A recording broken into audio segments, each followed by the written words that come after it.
Social media پر انگوٹھا گردی کرتے مژدہ ملا کہ لاہور میں سائیکل چلانے کی کوئی تقریب ہونے جا رہی ہے۔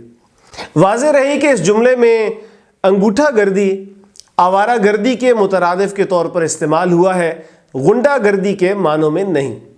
یہ موضوع الگ ہے کہ سوشل میڈیا میں انگوٹھا گردی کو آئے کچھ احباب غنڈہ گردی پر بھی اتر آتے ہیں۔ خیر، جب تقریب سائیکل چلائی کی نوید ملی تو میں قدیم داستانوں کے کسی روایتی کردار کی طرح پہلے ہنسا اور پھر رویا۔ ہنسا اس لیے کہ پھر سے سائیکل چلانے کا موقع ملے گا، اور رویا کیوں، یہ وجہ آپ کو گفتگو کے آخر میں بتائی جائے گی۔ میں ہوں عمیر محمود اور آپ دیکھ رہے ہیں نوک جوک۔ تقریب میں شرکت کے لیے گھر میں پڑی زنگ کھاتی سائیکل ٹھیک کرانے کا ارادہ کیا۔ فوراً بلال کو فون گھمایا۔ بلال سے اس وقت سے شناسائی ہے جب خادم باقاعدگی سے سائیکل چلایا کرتا تھا۔ اس کی دیکھ بھال اور مرمت وغیرہ کا اہتمام بلال صاحب ہی کیا کرتے۔ ان سے فون پر کہا کہ ابھی کے ابھی ہمارے گھر جا کر سائیکل اٹھا لائیے اور اسے یوں کر دیجئے کہ سائیکل منہ زور گھوڑے کی طرح بھاگنے لگے۔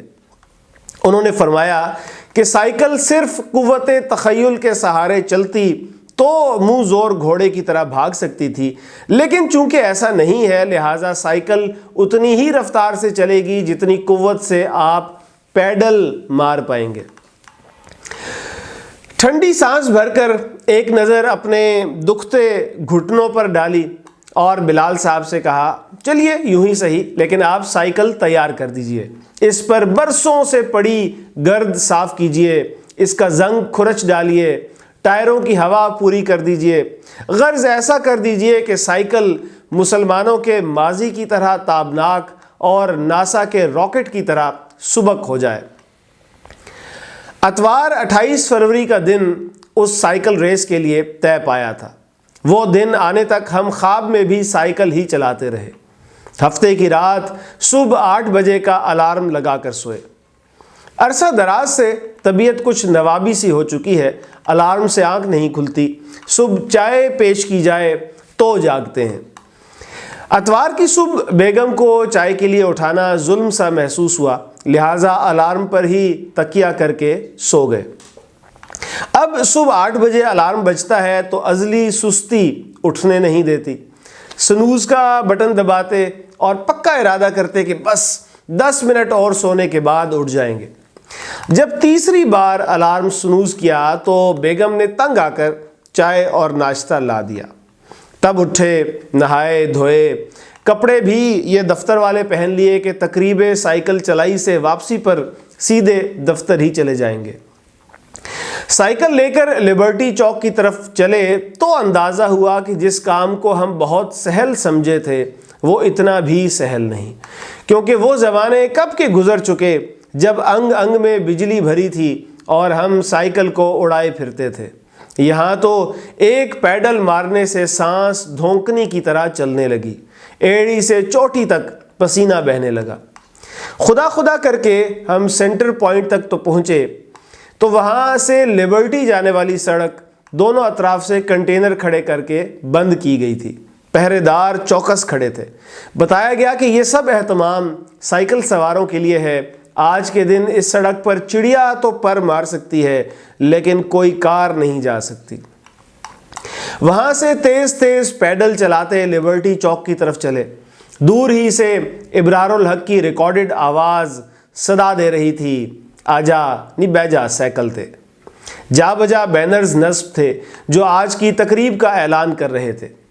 ان بینرز پر نظر پڑی تو جھٹکا لگا، کیونکہ جس 10 بجے کو ہم تقریب شروع ہونے کا وقت سمجھے بیٹھے تھے وہ تقریب ختم ہونے کا وقت تھا۔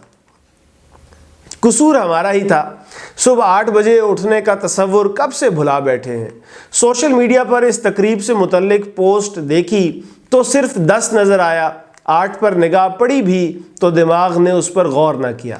اپنے پہنچنے تک تقریب ختم ہو چکی تھی، انعامات بھی تقسیم کیے جا چکے تھے کہ چند افراد کو ہاتھوں میں ٹرافیاں پکڑے شاداں اور مسرور پایا۔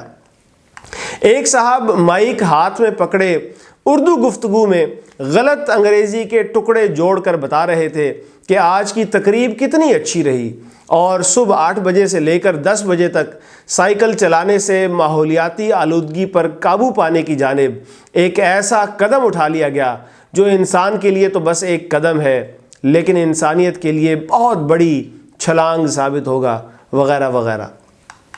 اس فکر آمیز تقریر کے دوران ہی فیصلہ کیا کہ تقریب میں شریک ہونے کا کوئی تصویری ثبوت گھڑ لیا جائے جو سوشل میڈیا والوں کو دکھا سکیں اور داد وغیرہ پا سکیں۔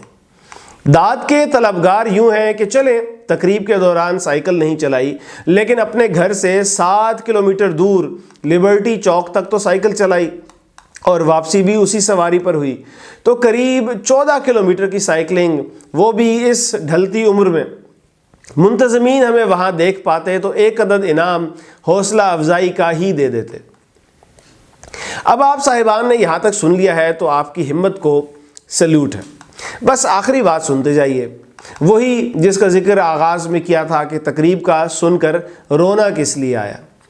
رونا یوں آیا کہ پاکستان کا ہر شہر سیمنٹ کا جنگل بنا دیا گیا ہے، یہاں پیدل چلنے والوں یا سائیکل چلانے والوں کے لیے کوئی اہتمام نہیں۔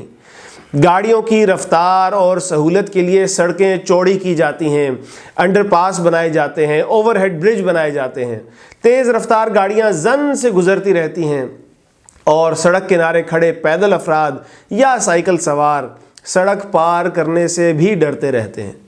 جب گاڑی کو کہیں بریک ہی نہیں لگنی تو پیدل چلنے والا یا سائیکل چلانے والا کب سڑک پار کرے گا اور کہاں سے کرے گا؟ چند جگہ پر تو پھر پیدل چلنے والوں کے لیے پل بنائے گئے ہیں، لیکن ان پلوں تک پہنچنے کے لیے کتنا ہی پانی پلوں کے نیچے سے گزر جاتا ہے۔